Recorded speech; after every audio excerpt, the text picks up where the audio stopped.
Good evening, I'm Melissa Minier Jones, and tonight I'm going to talk to you a little bit about me, who I am, where I'm from, and what I have been through, and some of my challenges on a day-to-day basis.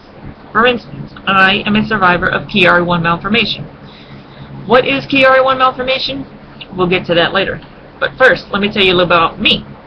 I was born in Minnesota, in Minneapolis, in Anoka County on 15 October 1979. In 1981, my mother and I moved to Beaufort, South Carolina. Beaufort is also where Parris Island is, the Marine boot camp, Semper Fi. Then my mother married a Marine, and so we moved to 29 Palms, California, which is also known as 29 Stones. 29 Palms is just outside Joshua Tree and about 40 miles away from Palm Springs. But in 1986, we moved back to Beaufort, South Carolina.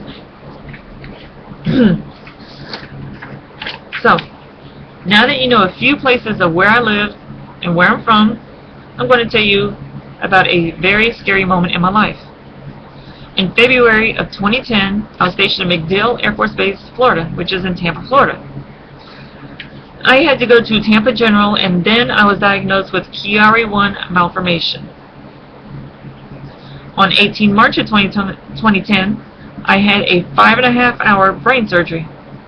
I had a laminectomy and craniotomy. They gave me 29 staples in the back of my head. So now the back of my head and neck look like a zipper. They had to remove the bottom piece of my skull, my first vertebrae, and shave down my second. I was in the hospital for 4 days. While I was there, I literally had to relearn how to walk and talk and use my hands and arms. I was on convalescent leave for 7 weeks.